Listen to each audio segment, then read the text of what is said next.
Shalom amiguitos, esta parashá es la parashá 24, parashá Vayikra, que significa y llamó.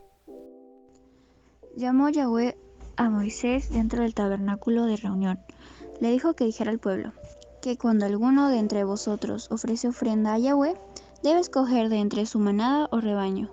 Si su ofrenda fuere de vacuno, tiene que ser macho, sin defecto, y se ofrecerá a la puerta del tabernáculo delante de Yahweh. Se pondrá su mano sobre la cabeza de su ofrenda quemada, para que sea aceptable en su favor y sea de expiación por él. En cambio, si la ofrenda fuere del rebaño, es decir, de ovejas o cabras, se ofrecía al lado norte del altar, delante de Yahweh, y también es macho sin tacha, al igual que en la ofrenda de aves, de tórtolas o de palominos, donde el Cohen la ofrece en el altar a Yahweh. Esta parashá nos enseña los diferentes tipos de ofrendas, o se puede decir los korbanot, que significa sacrificios. Son sacrificios que agradan a nuestro Elohim. La primera ofrenda se llama Ola, ofrenda ígnea que es consumida por el fuego en el altar. La siguiente es Minja. Tenemos 5 clases de Minja, que son sacrificios hechos con harina y aceite de oliva. Los Shelamim son ofrenda de paz, parte de la cual se quemaba en el altar y era consumida por la persona que había traído el sacrificio, mientras que la otra parte se le entregaba al Cohen. Mas ninguna ofrenda debía tener levadura, ni de ninguna miel, ya que no será grato para el Adón.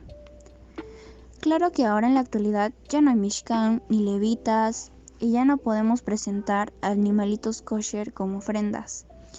Entonces, como Elohim perdona nuestras faltas, pues ya hace 2000 años atrás, cuando nuestro Mesías vivía en Jerusalén, donde nos enseñó y predicó a muchas personas, mas no pecó.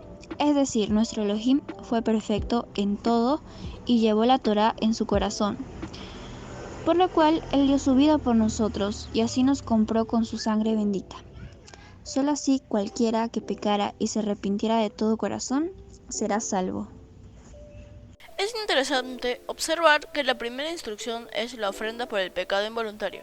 Levítico 4 del 2 al 3 dice: Habla a los hijos de Israel y diles: Cuando alguna persona pecare por hierro en alguno de los mandamientos de Yahweh sobre cosas que no se han de hacer, e hiciere alguna de ellas, si el sacerdote ungido pecare según el pecado del pueblo, ofrecerá a Yahweh por su pecado que habrá cometido un becerro sin defecto para la expiación.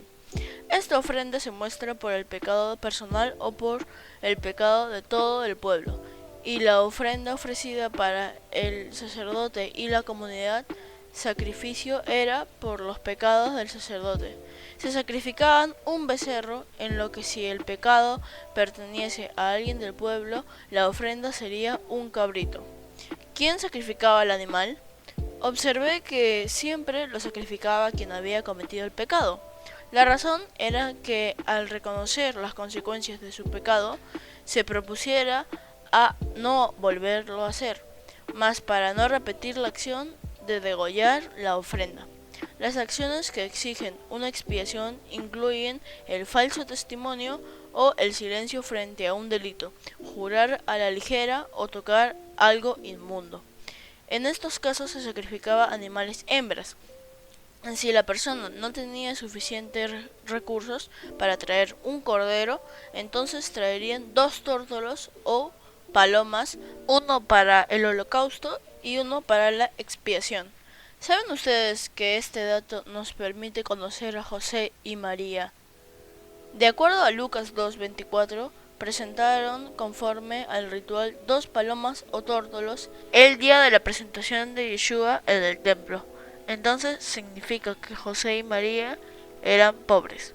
Para terminar, es importante conocer, de acuerdo al versículo 17, dice que nadie está libre de culpa por desconocer la ley. Finalmente, si una persona pecare o hiciere alguna de todas aquellas cosas que por mandamiento de Yahweh no se han de hacer, aun sin hacerlo a sabiendas, es culpable y llevará su pecado. Habló Yahweh a Moshe diciéndole: Una vez que alguna persona cometiere falta y pecado por hierro en las cosas santas de Yahweh, traerá por su culpa a Yahweh un carnero sin defecto de los rebaños, acorde a tu estimación en siclos de plata, del ciclo del santuario, en ofrenda por el pecado, y pagará lo cual hubiera defraudado de las cosas santas, y agregará a ello la quinta parte, y lo dará al sacerdote. Y el sacerdote va a hacer expiación por el carnero del sacrificio por el pecado, y va a perdonarlo. Traerá puesto que al sacerdote para expiación, según tú lo estimes, un carnero sin defecto de los rebaños, y el sacerdote le va a hacer expiación por el hierro que cometió por ignorancia, y va a perdonarlo. Shalom amigos, hasta aquí termina esta parasha. Recuerden obedecer a sus padres y guardar la Torah.